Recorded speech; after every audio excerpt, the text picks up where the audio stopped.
It starts recording at 30. No, it's live right now, but I wait to get the notification on my phone that it's live. Usually, it's taking a little extra long today, so fuck it. I'll Gotcha. just play the intro, just so that way, like someone might tune in. Right. We're doing it live. Do it live. Fuck it. Fuck it. All right, Fucking thing sucks. All right, here we go. Dante Greco. Dante is a really smart guy. Ladies love Dante. Look at that head of hair. Look at that face. What's your name? Dante Greco. Dante was me, yours truly. I'm gonna come.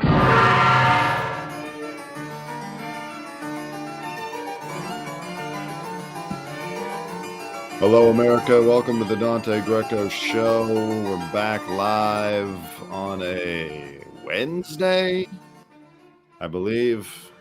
Did an interview yesterday with Shooky International. It was huge. Maybe we'll talk about it on this show today. But really, I want to welcome my guest. First time on the show, Joe Andaloro, TMZ, ex-TMZ, veteran, legend of the the mid, what is that, the teens, we call it the teens in terms of the years, the teens content gathering.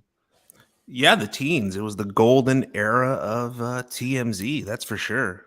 That's right. He preceded me at TMZ. I came in, he was already a well-established figure, but we worked together for about 10 years. 10 years. And you were there no less than a year later after I had landed. I believe the first story I covered immediately off the bat was Whitney Houston's death. And that was incredible. I mean, to cover, it was riveting because it all took place here in Los Angeles. Right. What was that like? Where'd you have to go? Sadly, the morgue. Oh, I was at the morgue and there was quite the, yeah. So I was there. Back in the day when we used to actually have to go to the morgue in the hospital. Right. And it was comfortable being around actual mainstream media as opposed to, batshit crazy paparazzi. Yeah. God, that was the word. Yeah. I don't know. I remember like in my first year, Sylvester Stallone's son died and I had to go up to the, some intersection up Coldwater and kind of set up, but it was nice. You had the other media there. When the other media was flanking you, you felt a little like you could hide. You didn't have to be so, because a lot of times we always had this exclusive, I guess you could say info. I'm always trying to think about what I'm allowed to say and not say, but there was always some kind of exclusive information that would put us somewhere alone to get a shot. And it was extremely uncomfortable, when someone had just died or someone's coming out of jail. Yeah, see, we were always on the scene. It was based on just intelligence. Like they are or were an intelligence agency, apparently. I mean, that's what it felt like. It felt like I was a CIA operative for celebrity media. Who knows? Yeah. I can't. I don't have any, special info, but like people say that about the media, that the government does dip their hand into several media apparatus. Isn't it apparent that the media outlets, the mainstream ones, are arms of the government? I mean, Fox is this, right-winged establishment, and CNN is obviously an arm of the Democratic Party. So it seems, right. It seems like their agendas. There's not really any like unbiased media in the mainstream. It seems like there's always some kind of political affiliation with these narratives. It's become so opinion-based, That's true. Yeah. I mean, that's why on my show, I try to be actively non-political. I'll talk about political stories, but I don't want to make it like, I'm tuning into that Democrats show to hear about how Trump was a bad guy today, It's smart. It's so the hyper partisan nature of the political, climate right now. It's just, it's so divisive. You kind of got to be let's just tell the facts and give our opinions, but not be political. So you had some great clips during your days at TMZ. One that always stood out was you and Snoop Dogg. When you rapped for him. Yeah, I've been rapping since I was like in 4th grade. with these little karaoke machines, and I just always emulated rappers. And Mhm. growing up in, the South Side of Chicago during the golden era of hip hop, and I was obsessed with that was our social media, going to the record store, and buying a tape, and then popping it in, and there'd be an instrumental on the B side, and I was just constantly rapping. So I mimicked Snoop Dogg's voice pretty good, and yeah, I had the opportunity, and our great friend Andrew Capichetti urged me to rap for Snoop. There was no other, what other question I was going to ask him, like, oh, what do you think about Takashi 6ix9's? Like, instead of doing that, I just took over the back of the Jimmy Kimmel entrance where, he was bombarded with a gauntlet of graphers and paps. And I had a speaker that was Capichetti's, and I just took the instrumental, Spotify right there, Bluetooth, bada bada bada, nothing but a G thing, baby. And I rapped it for him, and he was impressed, and he filmed me. And I got to do the same thing with Vanilla Ice as well, my idol. Oh, nice. Yeah. Where was that? That was at LAX. And what brought me to rap for him, there's a song called Hooked. It's it's a gem of a song. It's not one of his mainstream songs, but it's off To the Extreme, his multi-platinum album. And I just started, it's one of his unknowns relatively. So I just started rapping that. And of course he started rapping back and forth, and we started tit for tat with the lyrics. And when I was in 5th grade, I was obsessed so much with Vanilla Ice that I called the hotline. There was a Vanilla Ice hotline, and I called it. It was a 1-800 number, and it cost like $2.99 per minute. And the more you called, and you did some kind of trivia, you would get points every time. And then if you reached a certain amount of points, you became a member of VIP Posse, Vanilla Ice's posse. And I never got it, but my mom got a bill for $500. Oh my God. And yeah, I was in big trouble. Big trouble. Did you ever think of filing a lawsuit against the Vanilla Ice? Yeah, really. No, my mom did. My mom filed a lawsuit against me, Yeah, if you could spend $500 on the Vanilla Ice fan club phone number and not make his posse, that's a crime. Never made the posse. My mom was a high school special ed teacher making $13,000 a year in East Chicago, Indiana. So it hindered that week's groceries. Fuck, you should have asked him for it at LAX. Should have been like, dude. Yeah, but he did make me a member after rapping Hooked. I'm surprised that he remembered the song, just because, like, if you asked me about an interview that I did, I'd be like, I don't know if I did it. I can't remember. It was, like from like when I first started, I wouldn't remember. To remember an obscure Vanilla Ice song and your Vanilla Ice. Do you think he wants to put that all behind him, or is he? I've never interviewed him, and I haven't kept up too much on what he's been up to. Does he like to put behind the whole Vanilla Ice, put it behind him, or does he embrace it? This is why I still idolize him, because of who he is today. He didn't run from it. He ran from that image for years, but now he embraces it because that was such a great era. And he is actually a very underrated rapper performer. He's not the greatest lyricist, but he's an incredible, the way he orates. He was a great rapper. And had he gone to death row, who knows? He might have been an Eminem type. But, Arsenio Hall killed him. Arsenio Hall, he went on Arsenio, and if you've seen that segment, that was the end of Vanilla Ice. We all saw it. It was a public slaughter. Yeah, well, it was tough to be the white rapper back then. Yeah. He came before Eminem, of course, and Paul Wall. Well, no, you know who else came out? Who was that guy? Informer? Yeah, Snow. Snow was a captivating artist, and I actually, he became a huge legend in Jamaica. And to this day, in dancehall reggaeton, he's still iconized. They love him in Jamaica because that's where he went when he was kind of exiled from the music industry here for being a joke. But he had a really good career. Wow. Is he still lives down there probably? Yeah, he does. And he still probably sells out dance halls.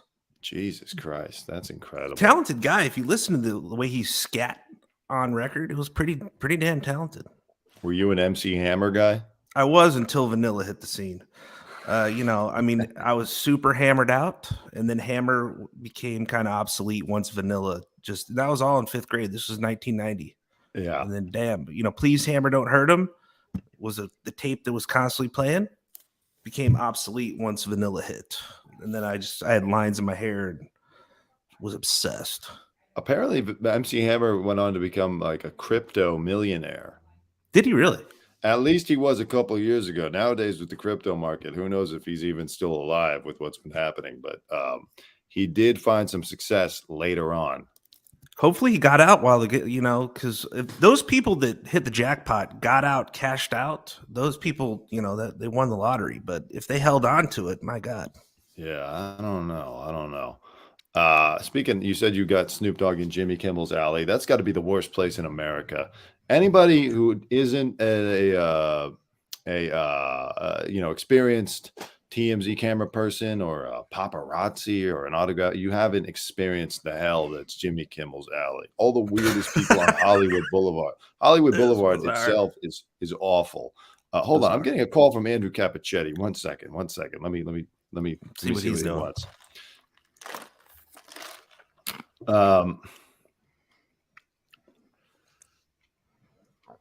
Okay, I think he's in the field. I wonder if he's calling in. Yeah. Capichetti, he's a guy who used to work with us. He probably doesn't even want us using his name, but he called during the show, so fuck him. He's now the head of the executive producer of Inside Fighting, which if you're into MMA and boxing and just sports in general, you want to be following Inside Fighting. Yeah, and he's a genius, not an idiot savant like what they're calling Kanye, which Kanye is obviously not a freaking genius. Let's talk about that. You want to get into that now? Well, first of all, you said you grew up in the south side of Chicago. What gang were you in? And then also, did you ever see Kanye? Because he's from the same area, right? Yeah, I've heard rumors that Kanye was around the Woodmar Mall. This was Hammond, Indiana, East Chicago, Indiana area. It's Northwest Indiana, in between Gary and the South Side. Kanye apparently used to go to Woodmar Mall. According to our security guard, our lead security guard, William Turner, said that he saw Kanye in my neighborhood. Not a big Kanye fan, never was. I'm with you on that. I heard your commentary. I think his lyrics are childish, and I met him on a plane. I got injured in Italy one summer. This was like the summer of 2008, and I was a PA on Dancing with the Stars. So I did a lot of audience work. So I would basically escort VIP audience members into live studio shows like Dancing with the Stars, American Idol. I did a lot of that work. And so during the summer, I went to Italy, and I had severed my toe on some coral reef in Italy. And I had to kind of fly back with this toe injury. And I sat in the middle seat in coach. And I had, while on the flight, I thought to myself, man, I wish I was the Entourage situation where Kanye West, there's a Entourage episode where they miss their flight and Kanye flies them private. And I was like, oh man, I wish I was on Kanye. So I wish I was, Adrian Grenier to go, fly it back, but I was sitting for, 10 hours, in the bitch seat with my foot like this. And I get off at LAX, and at baggage claim, Kanye West was at baggage claim. He had been on my flight, and he was wearing all this Louis Vuitton. He was with a really weird, wiry guy dressed in Louis Vuitton, kind of androgynous looking dude. And I had a Chicago Bulls duffel bag. That's what I traveled with. And I pick it. I made sure I got right next to Kanye. He had his hood on, and I pick it up and I show him the Chicago, and he goes, Chicago, like that. And so I started talking to him and telling him about my toe injury, because that was like, hey man, I severed my damn toe in Italy. And he's like, I've never been to Italy. And I said, well, you're an artsy guy. You should go to Florence. That's the mecca of all, Renaissance art. You would love it there. Screw Paris. I've been to Paris. It's not all that. It's all right. But it's no Florence, Italy. He ended up getting married in Florence. So Kanye got married because of my advice. So this was in 2008, right after his mom died. and I told him, I buttered his muffin and I said, you and Andre 3000 are my favorite rappers, which it was a lie. And he said, well, it's an honor to be, uttered in the same sentence as Andre 3000. And I was like, cool, And then, long story short, I did that audience work, and I used to work the AMAs, the American Music Awards, every year. And I got to pick, I got seniority. So I used to pick which celebrity I wanted to escort, through the girl that was in charge of it. She goes, who do you want? And I was like, I want Kanye this year, because I just met him on the plane. So I, escorted him all through the VMAs or the AMAs. And this is right when 808 and Heartbreaks came out. That album is genius. It was a really good, musical production. It's got a lot of good sounds, but he was with these guys, a team of tech whizzed nerds sitting on MacBooks producing music around him. And these are like wiry, weird guys that like look like, Did they look? Yeah. They look like Nick Fuentes, because maybe he's just into that type of guy.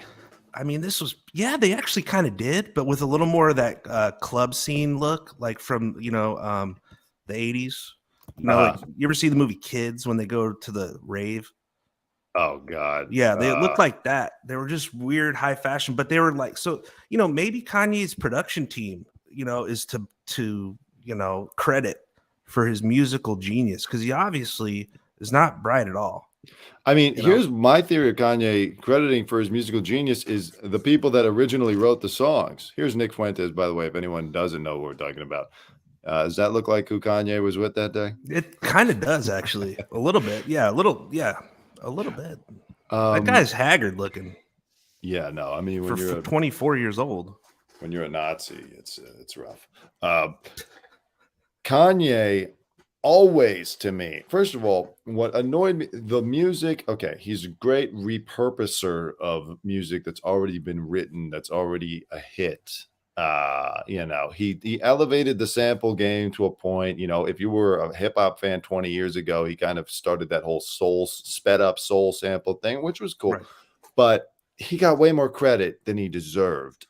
He's just a force of personality, and his lyrics have always been pedestrian, in my opinion. Like what was that song he did with Rihanna and Paul McCartney? He's like, I woke up an optimist and now I'm a pessimist. Just like, how could you put that out? That's first draft shit. His lyrics are first draft shit. So I always thought he got way more credit. He just wasn't as crazy. Like you said, you met him in 2008. I met him a few times over the years too. I think I met him once. I used to work for a valet company while I was going to Pepperdine Law School during the day. And then I met him, and he was cool. He was normal. I was surprised at how tiny he was. He's a very little man, but whatever.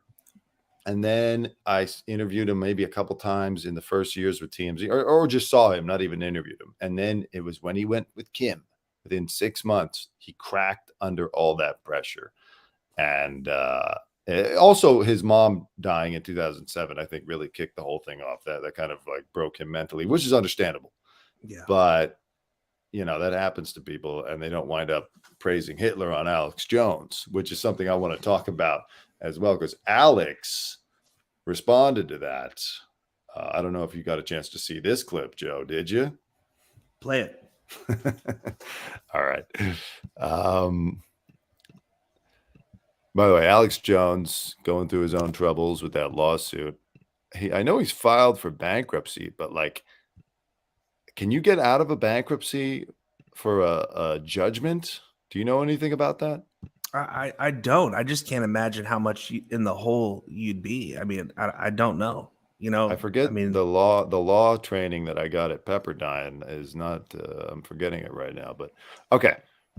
So this is Alex on the Steven Crowder show. Steven Crowder is a conservative talk show host, and Alex is talking about how Kanye and Nick Fuentes have a homoerotic fascination with Hitler, which honestly summed it up quite well, in my opinion. Here we go. I really thought I could come in here and shut up at first and let him get it out of his system, even if he did it. Right. I was saying, hey, let's do something different. Let's show him your intellectual side. Let's get into a bunch of issues. And I had all these issues in front of me. He goes, why don't you just set those aside? We're not getting into that. I was like, okay, he's letting me know he's in control. And so I figured after an hour at least, he would let me kind of then bring up some topics I wanted. But you kind of had the salacious crumb, the baby Hitler of Nick Fuentes over there. That was a joke Jimmy Kimmel made. Like, where have I seen this before? And it's I'm Jabba the Hutt, and there's a salacious crumb sitting there. But seriously, I didn't know that Nick Fuentes was really a Nazi lover. Okay, that's the wrong clip. God damn it. Where is the what? Now, you know what happened? I had a Daily Beast article pulled up, and you look at the article once and you try to reload it, and all of a sudden they want you to unlock and join their fucking subscription package. Just trust that Alex Jones, sounding like that, said that there's a homoerotic fascination with Hitler that these guys have. Now, Alex, what was interesting to me was he didn't really go at Kanye. In some way, I feel like maybe he's, I don't want to say scared, but he didn't want to poke Kanye that much. Maybe because he wants Kanye to come back. Oh, I don't know. What do you think? I think he wants to keep in good graces because Kanye is such a hit, machine online. If he shows up on any show, people are going to watch and be riveted, but they're also going to be disgusted at the same time. That's what era we're living in, where sensational, things like this are so shocking and so bizarre that, it trumps everything else in terms of content. So, yeah, and actually, my question for you, did this make Alex Jones more relevant now? Well, not only made him more relevant, it made him look good to a lot of people, because for a lot of people, this is probably either the first time they've seen Alex Jones or the first time they've seen him in a while, especially since the Sandy Hook judgment. And you tune in, and there he is trying to calm Kanye down. I mean, even with whatever's going on with Alex, who I don't really keep up with his show, but during the pandemic, I would tune in because I didn't feel like the mainstream media was covering this unprecedented in modern times event with the proper amount of hysteria. Like, I wanted to see someone saying, and then Bill Gates is going to put you in a camp, and that's why he's buying all the farmland and all. I needed that to help me get through the pandemic. So it was fun. Right. Not the Sandy Hook stuff. I always hate the crisis actor. What do you want to get sued? Let's get your take on Sandy Hook. my take? No, I mean, I think that's in the past now. I mean, we've no, but this whole idea of the crisis actor and the false flag operation to take away people's guns, it's like they've been doing these false flags for 20 years then, since Columbine. It hasn't worked once. I think finally Joe Biden just got some kind of minor gun control legislation passed. But if that's their plan, it's a terrible plan. Right. Yeah, I don't know. I mean, I think that didn't he disavow what he said after that, and then it all went back to the 2013 take that he had originally, and I don't know. I mean, it's devastating for families. I know, it's bizarre. But the point is that he came off kind of reasonable, telling Kanye to shut up, and now he's right about Nick Fuentes and Kanye having a homoerotic fascination with Hitler. Like, well, what other take is there? Alex tries to ask what he likes about Hitler, and Kanye can't give him any, historical data that would back up any kind of, claim that there was something good about the man. And so Alex finally is like, you like the way he looks, you like his fashion. So I think it's going towards this homoerotic thing. And, maybe Kanye has a micro penis. Like Hitler, there was that story that came out that Hitler, there's some sort of scientific evidence that Hitler had a micro penis. I thought it was that he had only one testicle. Oh, I don't know. I read both. I think I read both, but I don't know what this homoerotic fascination is, but perhaps, I mean, I don't know. Kanye's got an addictive personality to pornography, but what he said on the Alex Jones show completely ignores any Christian ideology that one would have. A Christian's not going to talk like that. I mean, my God, the Yeah, guy. yeah, right. I mean, he started off Jesus Walks back in 2004. That was like one of his big hits off of the College Dropout album. But you know what? He was sitting there on Alex Jones with a Holy Bible. Like he's gone into that complete weird Christian, which there's some Christian factions that really intersect with, I guess Nazism, but definitely some kind of white supremacy beliefs. How can he sit there and call himself a Christian, Joe? Yeah, I don't know. I mean, I'm of the Episcopalian faith now, but even Roman Catholic in my past, and I never heard anything that would ever, support any kind of claim that Kanye, that Hitler was good, for crying out loud. It was absolutely just. I think the guy's obviously mentally unwell, obviously, but and just looking for the most sensational way to grab people's attention at this point. I don't know what went on in that Kardashian household. Yeah, no, it's frightening stuff. What goes on there? Although, you know what? My opinion of the Kardashians is always they basically paid my salary for 10 years. Right. We did so much Kardashian stuff at TMZ. By the way, if you're just joining us, Joe here is a 10-year TMZ veteran, camera guy like myself. No longer with the company, as I neither am, but we did a lot. We were there. We got so much content. It was incredible. We covered a lot, man, and we covered the Kanye West, saga for years. And I'm with you on the fashion. Like the guy is anti-fashion. I mean, what was he wearing on that Alex Jones broadcast? So damn, like motorcycle jacket that had the foam runner. It was bizarre and hideous. The mask thing. The mask. Doesn't work. Like literally, there was. I didn't see breathing holes.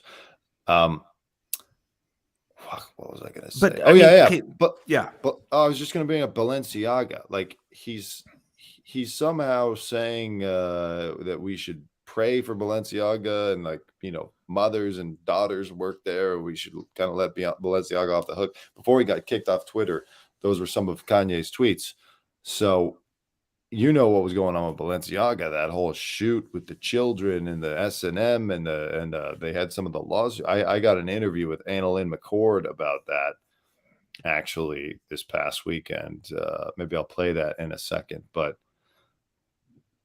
he is all over the place because Balenciaga, I've been saying, what the fuck is going on with Balenciaga with their black bondage clothing? Everyone's walking around like the Riddler from the latest Batman movie. It's awful. What do you think? I just think it's disgusting. I mean, I don't know. I saw some of those fashion shows and they're just like grotesque, dark, looks like some hellscape. I don't really want to walk around looking like that. But I mean, I don't know. People wear it. It was a status symbol. Got to look at the higher up, echelon of what's going on with that particular brand under the Kering ownership, because they own Gucci as well and a bunch of other fashion houses.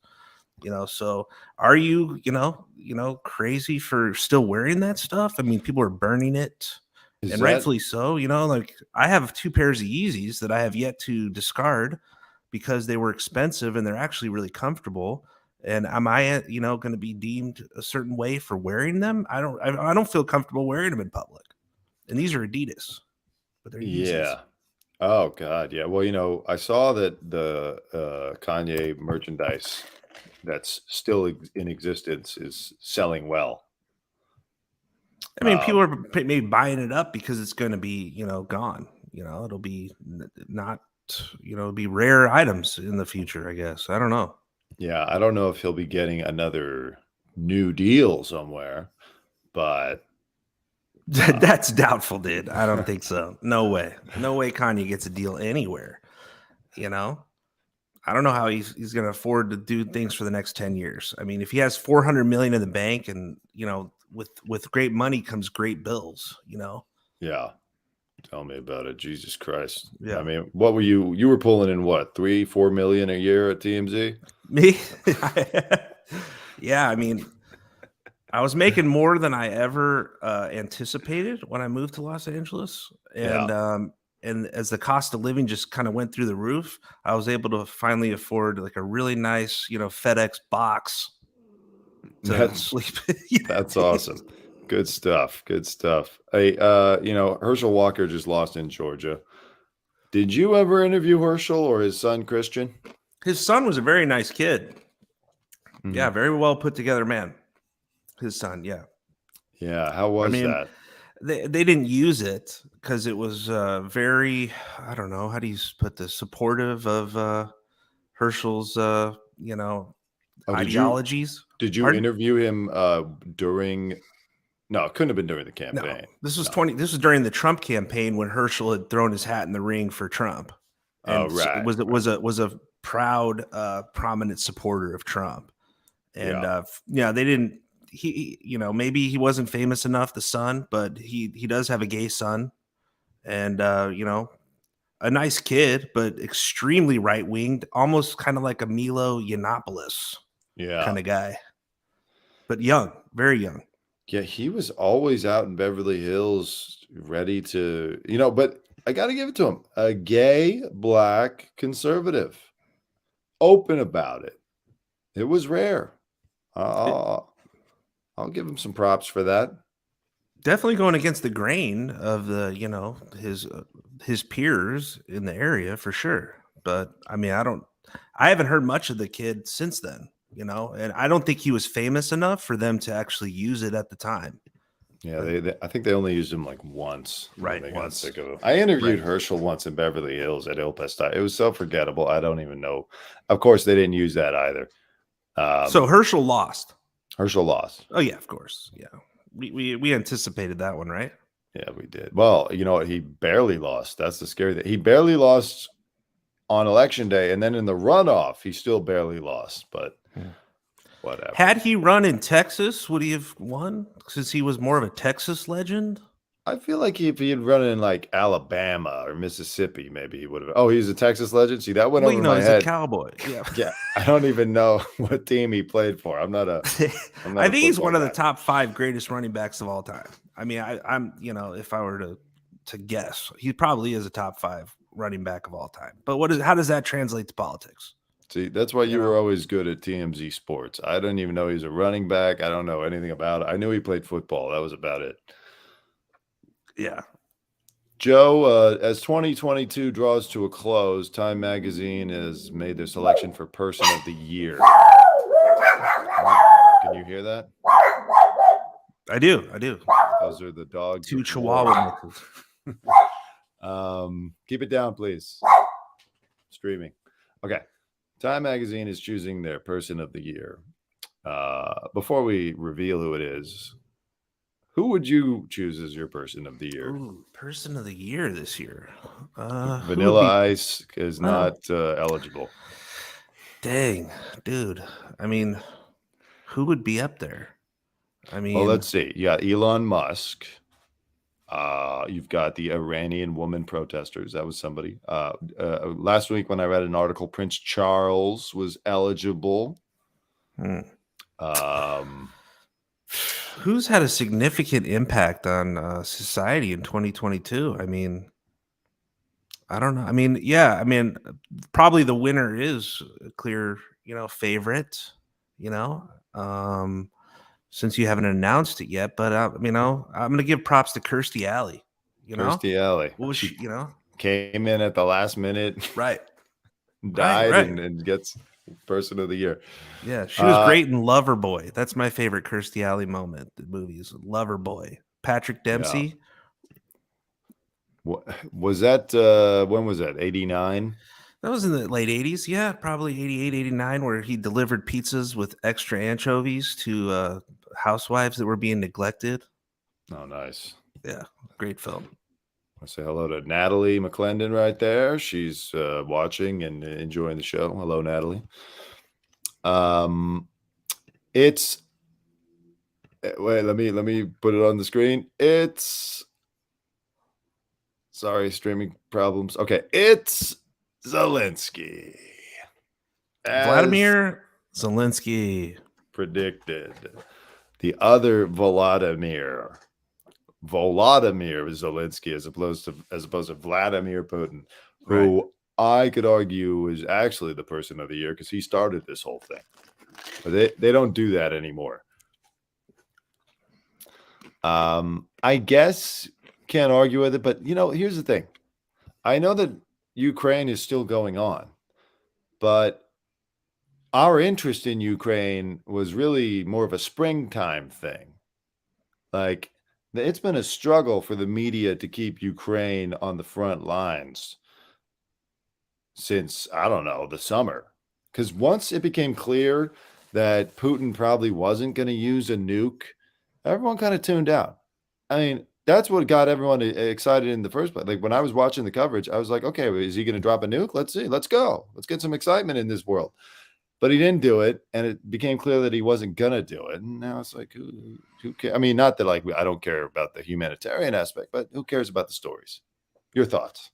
I mean, there was just such initial shock and awe with the carnage that was going on there. And I was at Fox Business at the time, and they had sent reporters to, even from the business standpoint, because there were such implications of international business, for those viewers in all of the, nuances of the war, because with great war comes great, financial gain, financial, peril for people. So, yeah, I mean, it was constant coverage until it suddenly, because then it was prior to that, it was Afghanistan, the Taliban. Yeah. We haven't heard much about the Taliban and what they're doing in Afghanistan, since then.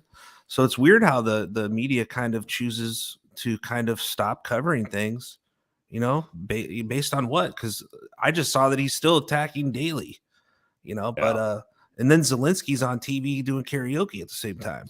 I know. Did you see that he's doing an interview? Let me pull it up. An interview with David Letterman. He and I saw this on Twitter a while back. Like, during I want to say it was during a bombing, but I don't know for sure if it was during a bombing. But during the war, like a couple months ago, David Letterman went and interviewed him in a Subway in Ukraine. Not a Subway sandwich spot, a Subway. That would have been better. Yeah, see, over to the chicken teriyaki.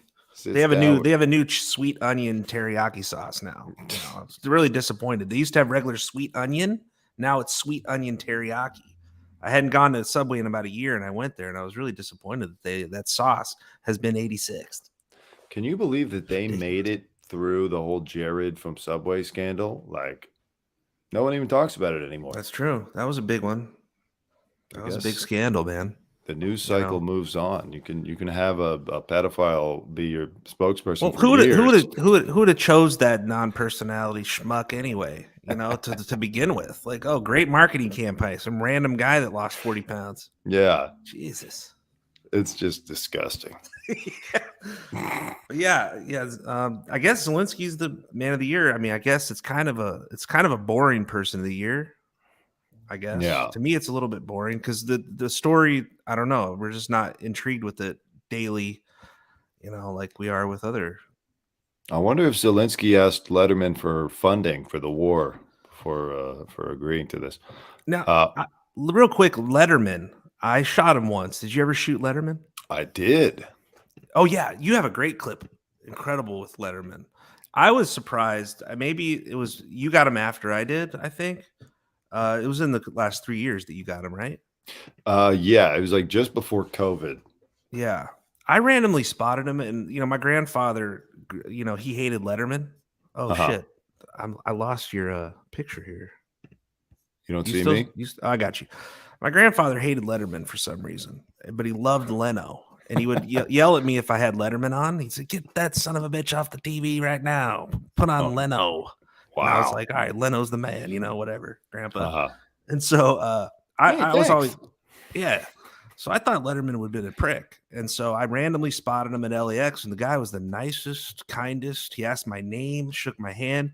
But in mid-interview, the guy tripped. And Letterman's like 80. Yeah. Is he not? He's pretty much 80 years old. He's got to be close. He's in his late 70s, probably 78 or so, right? The guy trips over his bag while I'm interviewing him. He was so distracted and having a great conversation about God knows what back and forth. I'm like, Uh-huh. and I'm kind of like, I rarely got starstruck, but for some reason I was a little starstruck by him because it was a rare find. Sure. So he tripped pretty hard in the clip, and of course TMZ aired it. Oh fuck. Man, they made fun of, that was the whole, the whole clip was him falling. I want to bring something up in 1 second, but this was, if anyone's wondering why this old clip is up here, I shot this with Letterman outside Cantor's. He was digging through the trash and I spotted him. No, he was in there shooting a podcast. Actually, he was on the Nick Fuentes podcast and they were shooting at Cantor's. Anyways, so yeah, he was very nice, and I've said this before, but I'll say it again since we're talking about it. Leno. I don't know if you ever got Leno, but he used to do that thing where he pretends microphone thing while you're to him. Right. He didn't do that to me, but what did he say to you? That being pretty funny. How was your Leno experience? It was good. I got him. It aired. I just randomly spotted him at Tom Bradley and just got a clip. Just a quick clip on the fly. It was a web clip. I can't recall what exactly it was, but nice guy, nice enough, and he's a sweetheart to everybody he meets. So I hear. Hey, you want to come to the garage and see my car? Yeah, Joe. Yeah. So you mentioned how David Letterman fell over and tripped while you were interviewing him, and yeah, it was sad. I hate it. That's one thing I was scared of because I think when we first started, there was a pap that died.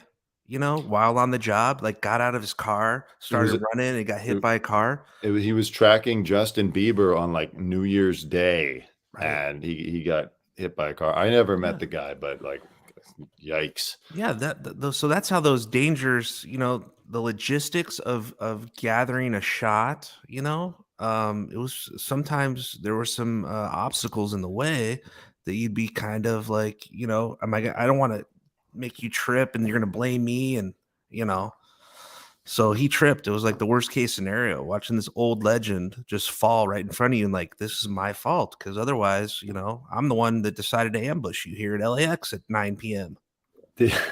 after a flight from New York, you're already disoriented. A young man's disoriented after they fly across the coast. Did he laugh it off? He did. He was cool about it, but his the people he was with, they were upset. They were visibly, rattled. He was cool. He was very calm and collected. I shouldn't even say this story because I could get pegged as a racist, but fuck it. So Villa Ragosa, years ago we used to call him Mayor Suave. Now this is before I worked at TMZ, but like, they would cover him as Mayor Suave, like Rico Suave, another one of those 90s characters. And I spotted him in Beverly Hills. Mayor Villaraigosa was the mayor of Los Angeles, by the way. He was in Beverly Hills with a friend.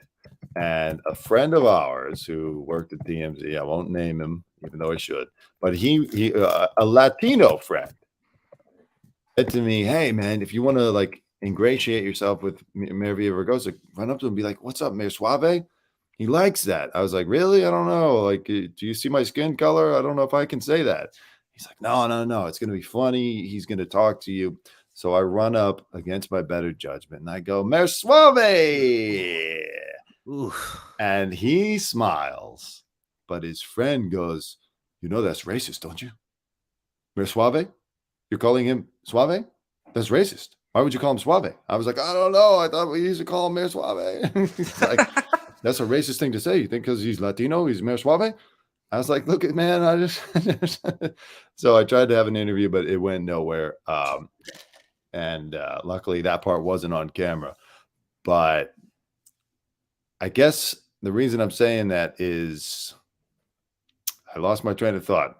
Why am I saying that? Yeah, I mean, it wasn't because the people that were with Letterman got upset at you because you almost killed him. Right. I heard the conservative radio host used to call Villaraigosa Tony Villar, and I didn't know is that racist? I don't know. I thought that name was hilarious. Is that I used to listen to 640 AM, John Cobell, Ken Champeau, these guys on LA talk radio, and they weren't necessarily like hardcore conservative, but they hated Villaraigosa. It wasn't then, Rush Limbaugh. and it wasn't El Rushbo. Ladies and gentlemen, Tony Villar. Yeah, he probably said it too.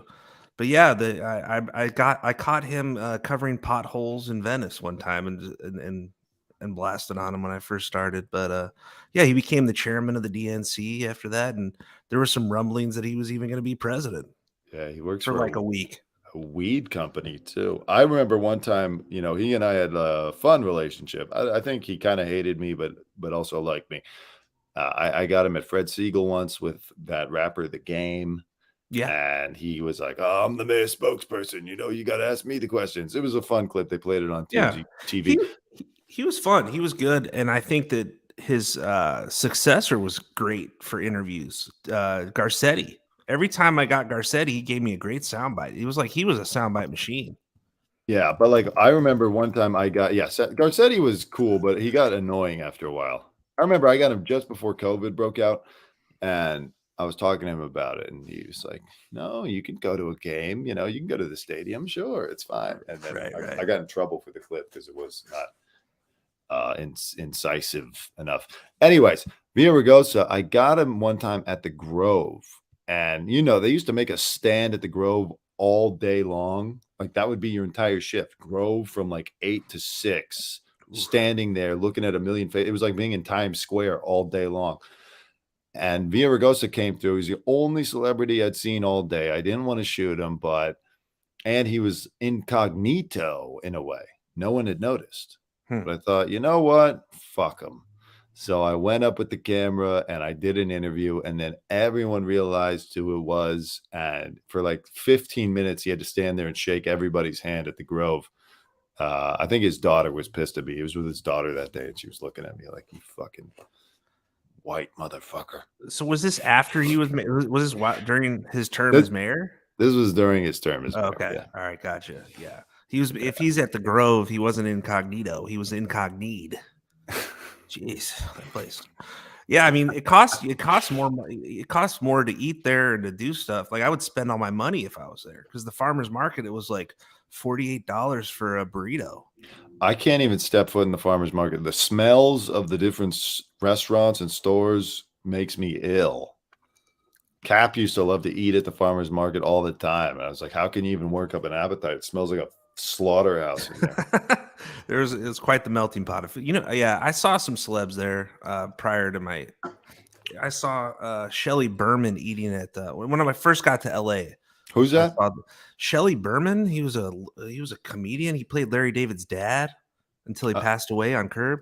Let me see. I probably know the face. Yeah, I just saw him eating at that little coffee shop. It was at Dupar's. That's when I first arrived in LA. I was like, "Oh, it is. I'm in LA. There's a Shelley Berman." Is this Shelley Berman? Yeah, that's him. Yeah, okay. He played Larry's dad on Curb. Hilarious. Remember he gets stoned with the chick from Friday. Yes. In the carpool lane episode. Absolutely. I do, but I haven't seen the show in a while. Yeah. But yeah, the Grove, it was a celebrity hotspot. I don't know if it's still a hotspot today. I don't even know. I don't want to know. Yeah. I think that whole era is over. No one even cares. I don't follow, but there's a few like pap video sites that I subscribe to support some guys that I knew, and like the view counts are the same as the view counts that I get, which just goes to show you, like, no one cares about that type of video anymore. Like the TMZ video was cool and it was groundbreaking at the time because we didn't have Instagram and everything. That was your only way to see a celebrity walking out of a restaurant. Who had ever actually seen a celebrity walking out of a restaurant before that wasn't in a movie or a TV show? Now it's everywhere with the flashing lights. Like, who gives a fuck? I know. It's a shame. Social media kind of killed it. Yeah, it's for the best. I mean, and in COVID, I think that people got, COVID was a big one. Yeah. So I wanted to ask, do you want to tell because this relates to the Letterman story in a weird way, your Dick Butkus story? Oh, you want to tell a Dick Butkus story? How Yeah, they it's one of many. I destroyed mean, they destroyed your relationship with that guy? yeah, so Dick Butkus, one of the top 5 NFL players of all time, according to some things I was reading. Definitely top 5 defensive players of all time. Chicago Bear legend Dick Butkus. Look at him; he looks like Burt Reynolds right there in that third picture. Yeah, he was in Beautiful man. Deliverance, right? Yeah, so I mean, growing up in Chicago, and my grandfather was a bar owner and a football player, so Dick Butkus was a household name in my grandfather's house, and I lived with my grandfather, and so he was somebody that we idolized in Chicago, and the guy was a great guy, and so I was the Malibu correspondent for TMZ for 3 years. Every single day I was in Malibu. Could not get out of Malibu. I was exiled to Malibu, but I broke the place wide open.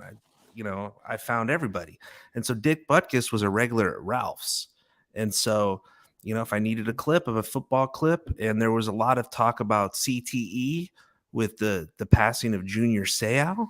And so CTE, I think, is a great newsworthy conversation to have. And Dick Butkus gave me this incredible soundbite where he said, uh, I was talking about the technology of football helmets. I was like, can they design a new helmet? And Butkus said, you could have a Bentley for a helmet, but if you don't have your neck muscles, it's all about your neck. He goes, during my era, and Dick Butkus was an outside linebacker, I believe, or inside linebacker, one of the two. I'm not a huge football dude either, but he was a defensive end. And so he had a lot of, what seemingly would be trauma to the head from the years of playing football. But he said that they worked on their neck muscles. So he said, like, the players of today need to work their neck so they don't have the spinal damage or whatever, or the cranial, that the neck absorbs a lot of the hits or whatever. Anyway, they didn't care about that clip. Okay. So it gets on the TV show for TMZ, and they're like, we got Dick Butkus. And so everybody starts laughing like kids in a cafeteria, like 40 little like weenie bullies, like a bunch of, the guy got bullied by in middle school, yell, 40 of them. Yeah. It's like, what the hell? And giving this man no respect whatsoever when, he's a legend. And he probably did a lot of community outreach and a lot of nice things for, kids and people around the world, And here I am, talking to one of my idols, and he gives a great soundbite on a serious issue. And then TMZ TV show takes it and just makes fun of his name. Who would name their son Dick if their last name was Butkus? But it's actually Butkus. It's Polish, okay? Polish. There's a lot of Polish people in Chicago, so you're making fun of Polish people and their name, and you're making fun of this man who didn't do anything. So yeah, I got that aired and was published, but in a very negative way. Next time I saw Dick, I had a rapport with, we had a great conversation, and I wanted to be friends with him, but I couldn't because Dick said, "Hey man, I don't watch your stupid show, but I heard from my friends that you guys made fun of my name. Like, I haven't heard that before. And I can't believe that you took this conversation and you defame my name again, and he was so pissed off. He's like, I'll never talk to you again. Get out of my face, you piece of shit." And I'm like, God. but I didn't do it. All I did was this. And I gave it to them because I worked there. And here you are. And then, there's no, I don't know, man. They never understood you. Like you're working up a relationship with Dick Butkus. Like, when is he ever going to talk to a TMZ guy? Like he said, he doesn't even probably know what TMZ is. No. And then they just destroy the whole thing in one fell swoop. Look at he's smiling there. He looks happy, and then that's what they did. He had no idea when I was interviewing him here. He had no idea this was just to make fun of his name. Let me just play this real quick. Let's take a walk down. You know what's also messed up? I see that 1/24/2013. I have PTSD from this because, like him yelling at me in Ralph's, it was like BTS Dick. Butkus. This was before TMZ Sports, I think, was its own platform. So it probably would have run on TMZ Sports, like the real interview that you got out of him. That's what's fucked up. If you had just got Dick like a year later, it would have went better. But let's watch it. Why not? Let's go. Deck the halls with Oh, wow. and Harvey. Happy Have you seen that? Christmas, everybody. The year's top stories. How can you get messier than that? TMZ's Merry Elfin Christmas. Watch it now on I see that they spent our salary budget on those Christmas decorations. Yeah. Hulu. All right. And Henry Winkler. How you doing, Mr. Butkus? Hey, look! It's the most ferocious linebacker to ever play the game of football. The one and only Richard Butkus. It's Dick. All right, then. Dick it is. Hit it. Dick Butkus. Who the hell would ever name their kid that? Dick Butkus. We're surprised he's not in gay porn. It's Dick Butkus. You're like a legend. Wait a second. Now look, I'm sure Dick Butkus isn't a homophobic guy, but he looks like an old school Chicago guy. And you're saying, well, I can't believe he's not in gay porn. Wow. I never saw this, so this is actually shocking. Oh shit. That they had that, you know? Man, I don't think I've ever seen this either. I think I've just heard the story, so I'm as blown away as you are. But let's keep going. Fuck it. You know what? We're changing the narrative on Dick Butkus today. Legend, man. You are a legend. Okay, he's a talker. But before we ask any questions, we've got about 20 seconds to make fun of his name. And go! God, to go through school, Dick Butkus. No, you can name him any first name and it's still going to be Butkus. It doesn't matter. Herman Butkus. At That least. does not sound better. Amanda. Amanda Butkus. I'm looking for Amanda Butkus. And now that we got that out of the way, let's see what's new with this macho wrecking machine. Oh my God, he's wearing the toe shoes! Dick Butkus is wearing the toe shoes. The toe shoes are a deal breaker no matter what. No, those are Yeah, dope. he could snap you in half. Come on, he's Dick Butkus. We should respect him and listen to his words of wisdom, especially when it comes to the new generation of football players. I think the one thing where players and strength coaches are missing is building up the neck. That's a universal true statement. They don't focus on their neck. I actually have done it for about a year now. How do you exercise your neck? It's interesting. You lay on the bench and you go up and down like this. How do you do it? Do it again. No. Not when we're talking about Dick Butkus, I won't. Gross. Thanks, Mr. Butkus. Thanks for your time, sir. Well, that was it. That was it. They destroyed the relationship after that. I mean, it was funny. It's funny, but he didn't have a sense of humor about it, and I knew he wouldn't because he's a real serious guy. You could tell he didn't want to talk to me. I warmed him up, and then I thought I had a rapport going with him where I can get some decent clips from him, and probably 10 clips over the course of years to come, and that was the one and done because oh man, they salivated over butt kiss. I'm just imagining. I'm picturing his friends. Poor guy. This poor guy. He's here. He's smiling. I'm picturing his friends saying, "Dick, they said you were in gay porn." I know. And I met his son after that. Real nice guy. Just looks just like him, But yeah, Chicago legend, man. He's a top 5 Chicago athlete of all time, and that's up there with Michael Jordan and, Ryan Sandberg. Did you tell little Dick? Did you tell him what you had done? I didn't do anything. Oh no, I didn't tell little Dick that. No, I didn't tell Dick Jr. What's his first name? I forgot his first name. I got his number. Should give him a call next show and see what his dad thinks. But hey, fuck it. Let's get that Dick Butkus exclusive on this show. I mean, it was a funny name, but I don't know if I was just stupid, but like growing up, I never really put 2 and 2 together that his name was like Dick Butkus and that was funny. Yeah. I just don't think that I don't know. I just didn't think like that, Are you keeping up with these Idaho murders? From what's being released, the little information that we do have, yeah.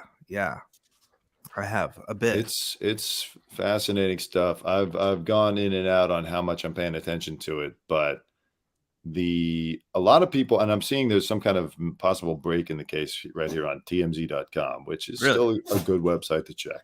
Even though I'm not there anymore, I'll always sing the praises of their investigative work. They do quite a good job. But and I'm very happy with the place. Big fan of Harvey and everybody that works Yeah, there. I love Harvey. I don't like what they did with Dick Butkus clips, but I do absolutely. He was a mentor and incredible to work under him for 10 years. He was the man. Yeah. And if anyone's watching from there, just in case you're thinking of bringing us back, that's how we feel. Seriously. Not that they are, but so there's a father of one of the girls who was killed, Kaylee Goncalves. I think it's Goncalves. I've heard both. You're absolutely right. It's Goncalves. So he gives interviews like every day, mostly to Fox News at this point, because they seem to be playing up the story more. But he gives interviews. He talks about things that the police have told him. He's probably releasing information that shouldn't be out there. He's frustrated, understandably. And you don't want to get mad at a guy who's grieving like that. I mean, imagine that horror, waking up and hearing that your daughter was like, not just dead, but like brutally murdered. It's horrific. And now, though, he's talking about maybe suing the police department because of how slowly the investigation's going and how little information the families have been given. And it hasn't even been a month yet. Like the cops, in my opinion, are playing this right. You can't give out all of this secret information about the crime scene or about the motivation or who was killed where and when, because they need to hold on to that in order to be able to prove or disprove a person of interest alibi, or like all types of shit, things that only the killer would know about the room, like if there was a message or like any crazy shit like that. And he just wants it all out there. And as a consumer of these stories, sure, would I like the whole story to come out now? Yeah, but I also know like you can't do that. You're gonna blow the whole investigation. Where were you on the night of November 12th, by the way? Was it the 12th or the 13th? It was the morning of the 13th. Interesting that you would at 3 say a.m. that. At 3 a.m. And there's theories on TikTok and whatnot that there was a slew of murders over the last 3 years that all took place on the 13th. There was one in Oregon and a few in Oregon, and they both took place at 3 a.m. That's right. Some people say that there's a burgeoning serial killer working in the Pacific Northwest. And that's entirely possible. There also has been indicated as this Sean Showalter, the hood guy from the food truck video. He's getting a lot of attention on social media. Apparently, he fled. I mean, I don't want to indicate him because he's been exonerated. I mean, he's not been implicated by police at this point, and he's left the country. He lives in South Africa with his parents, but left midterm.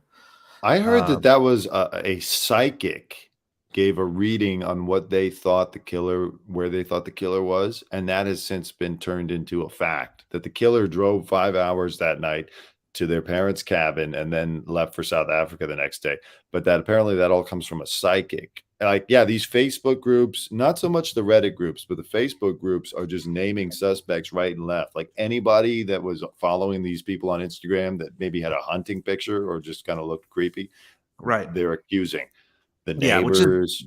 Which is a little much. You can't do that for a murder this gruesome. But I did read something that said that, a murder this horrific where he stabbed 4 people was quite possibly someone who had struck before or was familiar with doing that type of thing, because, it just seemed like a spontaneous crime of passion to kill 4 people.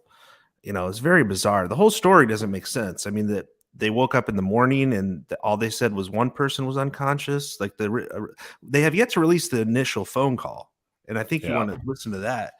But, I mean, fascinating to watch the police interrogation videos. And with these police interrogation videos, they need to step up the quality. You know, like, have you seen some of these interrogation videos from these high profile cases? They're always like some crappy webcam that's Oh pointed yeah, up here, yeah. real bad audio. You can it's like shot with a Nokia Razor. Like Yeah, what, you know? get a MacBook. And what kind of microphone do you have there? The police department needs that. Yeah, microphone and lighting, for crying out loud. Like, let's, because for years to come, this true crime stuff has become a huge, subject of, interest for people more than celebrities now. This is the new thing people are really interested in hearing about. It's true. Well, let's see what this update is here. I Yeah. haven't read this yet. I just Yeah, happened to let's see this just- when I was looking for the Dick Butkus story, and I went Right. to TMZ.com. Idaho murders. Cops in search of driver of white Hyundai. Might have info on crime. Cops in Idaho want to speak with whoever was driving or a passenger in a white Hyundai Elantra that might have been in the neighborhood on the night 4 college students were killed. The police say they've received tips about a vehicle near the crime scene in the early morning hours of November 13th. You drive an Elantra, right? I got a Honda Clarity. Investigators are unsure how many people. They're not saying whether they suspect the occupants or the vehicles directly involved in the murders, but it feels like a solid lead after weeks of dead ends with no one in custody. Yeah, there's been confusion over whether it was a targeted attack against the victims or the house or at all. They've ruled out an alleged stalker.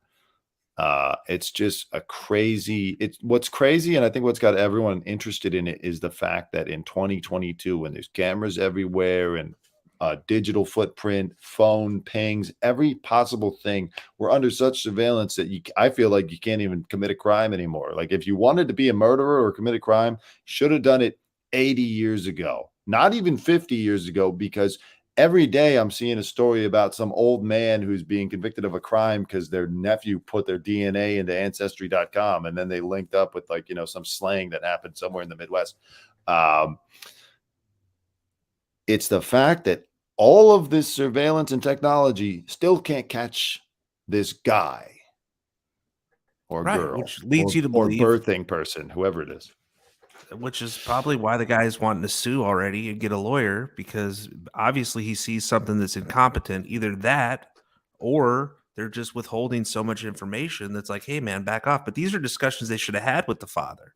Like, hey, we might have some information, but just sit back, because I heard the father hired a private investigator, and I've never heard of that before. It's like, I'm going to get my own investigator.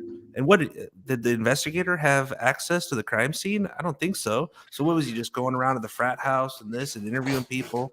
It seems chaotic down there, but it would suck to be a student at Idaho State right now. Well, you know what the problem is, and it's the same problem with Ukraine. We are used to information getting to us at lightning speed now because of the internet, because of smartphones. And then when something like this happens, Ukraine or an Idaho quadruple homicide, and it isn't solved within a week, we get antsy and we start saying, what the hell's going on? Why can't they just figure this out? Why can't they end the Ukraine war? Why can't we beat them? It seems like you'd have some type of lead by now, and perhaps they do. I mean, I'd imagine they have some type of suspect, but are they withholding that they have someone in custody? I mean, I don't even know what's happening, Oh, that's the thing, is like, they may have a strong suspect, but they're not going to tip their hand yet, just because the public wants to know. These investigations in the real world still have to happen at the speed that they happen in order for them to not just solve it, but acquire enough airtight evidence to prosecute and convict whoever the suspect is. And same with Ukraine. Like, it could take till next year. Zelensky might repeat as person of the year next year. Who knows? It's not going to be Kanye, that's for sure. Jesus. But yeah, I mean, look at the Gabby Petito thing. That took over a month to solve, but I mean, and there wasn't really any kind of thing. It was a very slow moving process. Yeah. So they have to do their due diligence and be very careful. But how much is the FBI involved in this? Did they completely take over the investigation? Because I heard they are involved. I thought I had read that they have kind of taken over the lion's share of the investigation at this point, because the local PD, they don't have a large workforce. They got to get back to whatever other crimes are going on in Moscow, Idaho. Right. They're basically campus cops. I Yeah. mean, was Idaho State, right? It's probably a student body of like less than 10,000 kids. University of Idaho. Is it University of Idaho? Is that what it is? Okay. A lot of people seem to think it has something to do with one of the fraternities, which I won't name because apparently every fraternity has a lawyer on retainer. And so I'm not going to go there. Yeah. Can you believe that we never killed a celebrity accidentally while we were interviewing at TMZ? I was just thinking about that when you said you knocked over David Letterman on purpose for a clip. I was thinking about how all those times, like at Toast on 3rd Street, which is a busy street, and a lot of times celebrities would park across the street, and so they would try to run to their car, and this was our only chance to try to get an interview with them. And like the fact that we never distracted someone so much that they tripped and got run over or just got hit by a car because they weren't looking is pretty incredible. It's incredible, but I believe more so they were always concerned for our safety. How many times have you had a celebrity say, "Hey, watch out, watch out," because like there were cars behind you, I mean, we were the ones with our backs towards, the street most of the time. Well, that was the art to it, was being able to walk backwards around parking meters and poles and trees and whatever. You're just kind of sensing your surroundings while keeping the person in frame and thinking and listening back and getting your questions out and maybe getting questions that you had to get out or you're going to be fucking fired. It's different than just a guy who comes up and takes a picture and then he can like move and turn around and then take another picture. Yeah, no, because you're thinking and you're carrying on a long conversation. I was injured 3 significant times, 3. And the first time was with the Kardashian girls. It was Kendall and Kylie, and they were young. They were younger. They were probably 13, 14, and they were in Malibu, and I had just started, and I fell and bit it so hard, the camera fell, and they were like, "Oh my God, are you okay?" That one was embarrassing, but I never, I didn't, take off the rest of the day. But one time I was like so thirsty for any clip that I was in Brentwood, and I saw Chris. God, who is this guy? He was an MTV VJ. And he did interviews, and he was a nobody. He was like a Kurt Loder. You know what I'm talking about? He was basically Chris something. What the heck was this guy's name? Anyway, I was so thirsty, and it was raining, and I needed a clip, anything to prove that I was working, which I always was working. Every time, 10 hours a day working. But Chris, MTV. Let me see if I can find that. MTV VJ. He was a nobody. I don't know what I was thinking. Chris Connolly. Okay. Oh, yes. So I see Chris Connolly at Alfred's in Brentwood, and I park the car and I'm dart across the street because he was leaving. He was walking. I was like, I better get this guy.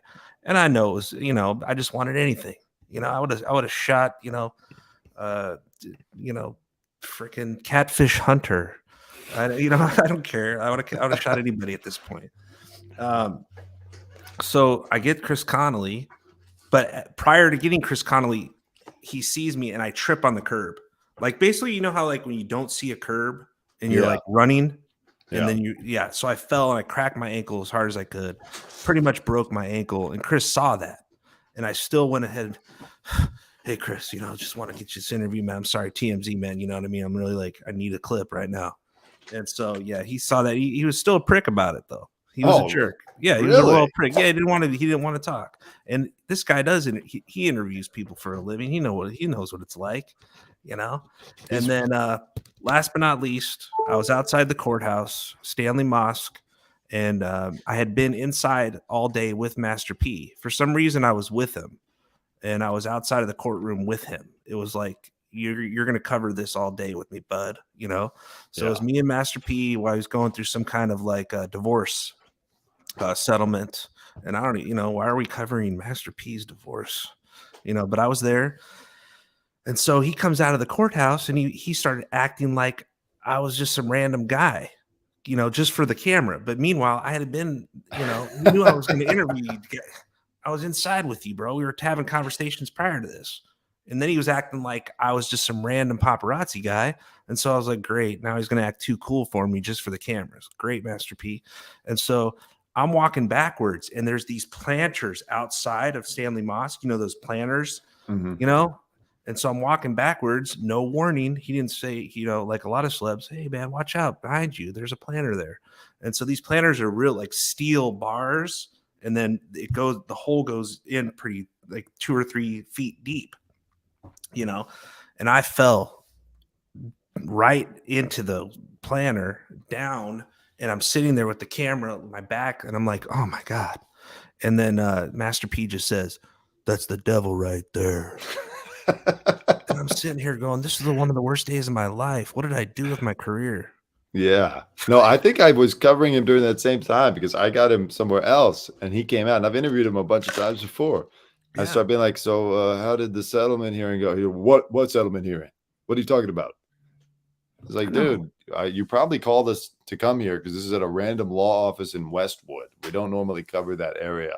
Yeah. And he tells me that after I told him, he tells me that's the devil right there. Like I was doing the devil's work. Yeah. But he tells me that after I told him I bought his first album, 99 Ways to Die. Yeah. No one bought that. There's some funny experiences with Master P. He's a good guy. I interviewed him a bunch of times. One of our ex-coworkers was friendly with him, so he would set up shots, but like he would always come with a product. Like I was interviewing him earlier this year about Astro World, the Travis Scott thing where everyone got killed. And this is Master P, by the way, if anyone doesn't remember. And he did na. So I'm like, man, so what do you think about this horrible Astro World tragedy? And he was like, oh man, you know, it's a tragedy, but you know, the good thing is I'm coming out with these new Master P cereal. And he just holds up a box of like frosted Master P's and tries to go right into that. Like, no, dude, we got to talk about Astro World first. Yeah, he was there. He was one of the performers. I mean, come on, man. This is that was a historic event. I mean, it was terrible, tragic. And then about your Rap Snack cereal. I mean, Rap Snacks are good. Like, I guess that's his potato chip company. Man, they're delicious. Like, they have some good flavors. Yeah, like honey barbecue, you know, Biggie Smalls and stuff. But yeah, I mean, I'm not a big Master P guy. I mean, he's a decent guy, but he's, to me, detrimentally one of the reasons hip hop really declined. Like, I mean, he's one of the reasons, and a lot, you know, I'm not the only one who says that, but yeah, you know, No Limit Records really just the quality of hip hop after that really went. I wasn't a fan of the Southern era of hip hop. That's kind of when I tuned out. I mean, like Outkast was cool, but once it got into like the Little Johns and the Yin Yang Twins and all that shit, like when I was a senior in high school, I was kind of like, you know what? I think I'm done. Yeah, Southern crunk. You're referring to crunk. Southern crunk music when we were in college, when I was in college.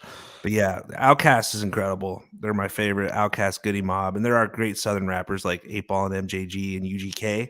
But then you know, Cash Money and No Limit to me destroyed hip hop. I'll say that. I'll go on record on the Dante Greco right now. Master P, No Limit Records, and Cash Money together destroyed hip hop. I want to expand on that, but I need more time to research. Time. But yeah, my other funny Master P thing was like we're interviewing him at Nipsey Hussle's memorial outside of what was then the Staples Center. And it was just like, what do you think is Nipsey's, you know, impact, you know, like blah, blah, blah, legacy. And he's like, man, Nipsey, he's affected trillions of people.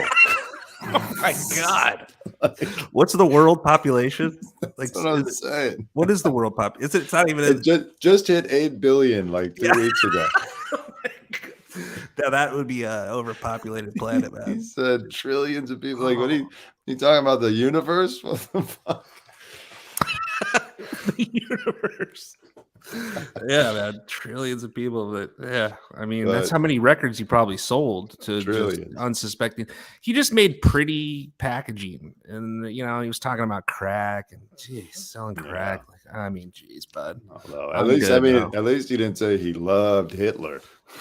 Well, yeah, and you know that whole Hitler, the homoerotic thing. You know, Salvador Dali had a painting. One of his not famous. But one of Salvador Dali's paintings is of Hitler masturbating. Did you know that? I did. I bet Kanye bought it. That's what I'm saying, dude. Like that's maybe that's where Alex got this homoerotic thing. But yeah, I used to love like surrealism and studied it. And there's one painting that he did of Hitler masturbating. It's a bizarre painting, Wow. You're bored. What kind of was he kind to Hitler size wise? Well, it's just no, you don't see it. It's not full frontal. It's just his back, and he's like in like a snowscape, but it's surreal. But it's definitely obviously Hitler. It's bizarre. I don't even know why you would paint that, but yeah, man, it's disturbing though. The whole Kanye thing. Yeah, it's disturbing, and I don't know. It doesn't make sense. My thing is like, is he going to be alive, much longer? Once you start going down that road, you're killing your career completely. But I mean, a lot of people predict that he's going to pass away. It's funny you say that because I've been thinking the same thing. Like this has all the hallmarks of an early end. At some point, either he's going to wake up and be like, what have I done? What am I doing? Or I don't know, something's going to happen to him. I mean, obviously, we're not wishing that on him. No, not at all. No. But there's nowhere to go. You have to exile yourself after saying something so horrific that affects people so deeply, and then to be in public like that, you can't really ever be a public image ever. Like you can't go to a game. People throw stuff at you, spit at you. Like he might have to exile himself to an isolated island and just Epstein himself. That's true. Yeah. Right. I think I don't know. I don't know how that ends, but I'm going to keep watching. At the same time, I'm also sick of it. Like, I'm sick of talking about Kanye. I'm sick of hearing about him, but he keeps doing shit.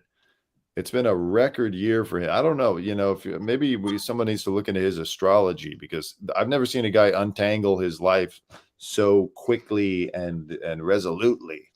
Yeah, no, it's the biggest fall from grace in the history of at least pop culture, which is just it's significant and it's strange, and obviously there's mental illness there because otherwise, I mean, what's the other reasoning? Like, I mean, is someone putting him up to doing this? Some bizarre like cult got a hold of him that has information and they're blackmailing him and saying, you never know. The truth sometimes is stranger than fiction. You don't know. There could be some kind of force behind him. Puppeteering him. Yeah. Speaking of cults, I'm going to do a tease for my next show. I happened to tune into, I like Sarah Silverman. She's usually cool to us and she's funny and all that. But like, I happened to tune into her podcast to see her talking about her reaction to Dave Chappelle on SNL. She's Jewish and I've never seen her podcast. I all of a sudden started to believe what people say that like, woke Hollywood is a cult because she was using this coded woke language that really I was like, what the fuck? Like it's like she's just hitting these talking. It was the weirdest thing. I don't have the video prepared, so I'm not going to talk about it today. Okay. But I'll do it. You can come back on if you want to talk about it. But oh man, anytime, man, anytime. I know we've gone a long time today, but I'm down anytime, Dante. Great show, great content. Yeah, there's been a great conversation, a lot of good TMZ stories. We got so many more to come. Yeah. So definitely got to get you back here. Is there anything you want to say? Anywhere you want people to find you? No, I'm not doing the Master P promotion shit, man. I'm just the dude who got a new mic, and do you have a cereal or a bag of chips with your name on it? No, I just would like another job, another good full-time job at some point. The TMZ was a good run. I went on to Fox News after that, and it wasn't the right, fit for me. So we're just moving on to the next. But in the meantime, would love to do more appearances on the Dante Greco show. I love it. Listen, you can always work for free here. Yeah. Well, thank you, Joe, for joining us. Thank you, everybody. By the way, I talked on one of my last shows about it. I didn't even get to talk about Shooky or my Annalyn McCord video. Whatever. I'll talk about it tomorrow or some shit. I forgot to edit Kanye out of my outro. So if you see Kanye in my outro today, do not take it as an endorsement of Hitler or Nick Fuentes or anything like that. This is when he just like Trump. This is when he was a MAGA guy. Okay. So it's not me. Why don't we watch it? Fuck it. Let's watch it. We will see you soon. Much love. Thank you. Love. All right, Dante. So once again, thank you to my brother. Tell him your name again. Dante Greco. 2 words. Made in America. Dante, you're doing great. That's good. I never anybody over in my life. It's from. Listen, I want you to leave my good friend Ringo alone. My pal, Hal. Pretend you're a horse in a parade. Have a good day.